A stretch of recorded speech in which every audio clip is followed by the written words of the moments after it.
سلامونه درنو لیدونکو، هیله ده چې روغ جوړ او خوشحاله به اوسئ. قدرمنو هېوادوالو، یو ځل بیا داسې یو کورنۍ ته راغلی یم چې دغه کورنۍ یو څه موده مخکې کور یې ټول سیلاب وړی دي، نو دلته سرپناه نه لري، دلته همداسې پروت دی یو کور، چا د الله په رضا ورته ورکړی. نو د دې حال له تاسو سره شریکوو، له موږ سره اوسئ. کله چې دنیا ته زه راغلی یم، هر وخت له غمو سره ملګری یم، هر وخت له غمو سره چا سره چې ما له زړه دوستي. څنګه یې مورې؟ ښه یې؟ ماشومان دې ښه دي؟ ژوند زندګي څنګه تېروئ؟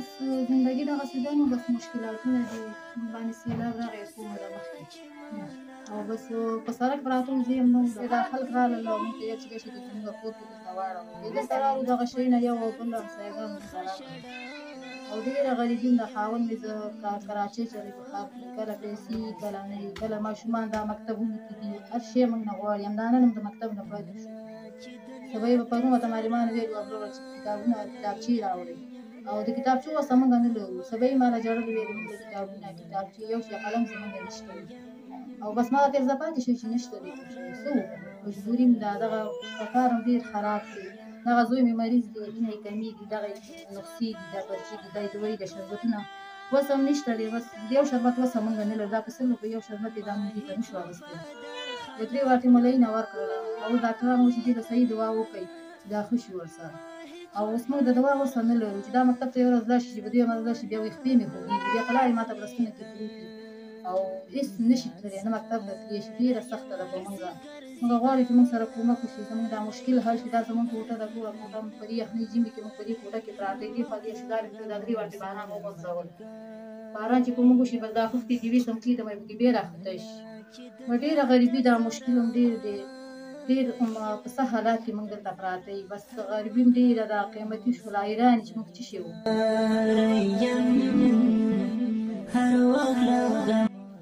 هغه واړه ماشومان دي، یو او بل کاریګان راکوي او موږ یې ولاړو. موږ ډېره غریبي ده، موږ وایو چې ډېر کومک وشي. باید چې ډېر کومک وکړي. موږ ډېره غریبۍ او عاجزۍ کې پراته د واړه واړه بچي مې دي، د یو او د بل جامې موږ په دې ژمي کې ورته اغوندو، جامپر نه لري، بوټ نه لري، بنیان نه لري. موږ باندې ډېره سخته ده، ډېره غریبي او عاجزي ده زموږ. دغه ماشومان مې دي، کار ژوند همداسې نشته دی، په ډېر سخت دغه کې لږ او تنده کې موږ پراته یو دلته. بس دغه مشکل هم دی. د دې اوس مینه کمیږي؟ د دې نه کمیږي او 3 واټې مینه ورته ورکړل او یو ځل یې د پلار وینه والا ورکړه، یو ځل یې دوهم سفر کوم ګاونډي وم هغې والا وینه ورکړله. او اوس چې ډېر بس دا ډاکټران وایي چې دا شربتونه ورالې او دوا وله وکړه. د دوا وسه موږ نه لرو چې مکتب ته لاړ شي، چې یوه ورځ لاړ شي، دویمه ورځ بې دوا مزل چې دې وکړي بیا وایي خپې مې خوږېږي. نو ډاکټر څه ویله ده؟ علاج یې کېږي؟ علاج یې کېږي، خو پیسې موږ وسه نه لرو. علاج یې کېږي، موږ وسه نه لرو. زه درته وایم چې دغه یو شربت وسه موږ نه لرو. دا پرون راته موږ راوړی دی، دا په 100 روپۍ یو شربت. 100 روپۍ کراچۍ مې خاوند چلی، 100 روپۍ موږ هغه 200 وکړي یا 100 وکړي، هغې باندې موږ ډوډۍ وویلو، موږ ماشومانو ته څه شی وویلو، د دې دوا مې وویلو. بس ډېره غریبي ده زموږ، ډېر بس مشکل هم دغه ډېر دی. دا سیلاب چې راغی ستاسو ټول کور یې وړی یا نه؟ دا زموږ ټول کور یې ویوړو که نه، موږ خالي ته نه راووتو او کورونه بس ټول سیلاب ویوړو. بیا په سړک باندې پراته وو، بیا دغه کوروالا خبر شوی وو، بیا موږ پسې راغلو، بیا تاسو راشئ دا زما کور کې واړوئ. بیا چې دلته راغلو بس دغه شی نه یو او بل راکړل. اوس په دې ټولو ماشومانو زما 2 دانې پلستیک دي، په دې ټولو باندې اچو چې څه شی نه لرو. په میدان پاتې وو، بس دغسې میدان باندې پاتې شو. بس الله مهربان دی. بچیه ته څه ویل غواړې؟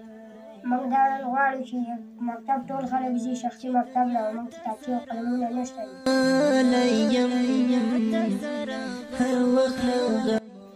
او کتابچې او قلمونه مې پلار راته واخلي او کار یې نشته دی.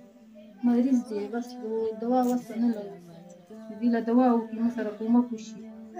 دوی دا ګوره دا یې نفسو کې دي، دوی له ورته دا پیسې دي، دا ټولې د دوا پیسې دي. دومره وسه او موږ نوره وسه نه لرو. بس حلال نو دوا وله کولی شو، هېڅ شی نه شو کولی چې دې ته موږ دوا وکړو. او دا دومره لویه کوټه ده، دې یخنۍ کې همدې کې شپې همدې کې یقین به وکړي چې سبا یې داسې یخنۍ وه چې دا زما ماشومان د یخنۍ له لاسه داسې یخ نیولي. همدې کوټه کې موږ داسې ناست وو، یخه یخه هوا د دې دروازې، دا دروازه ماته ده، هغه یوه ځل یې پاس وکړه، نښتې ده نوره لاندې ماته ده.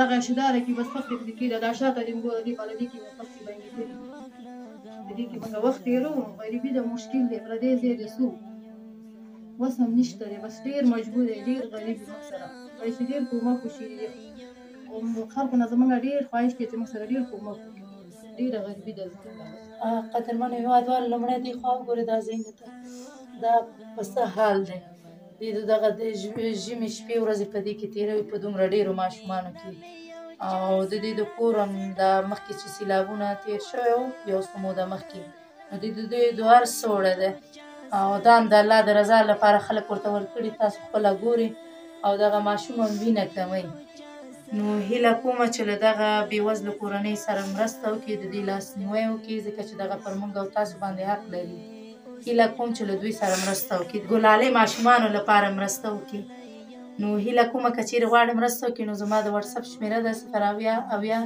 9 4 2 د لیدو څخه مننه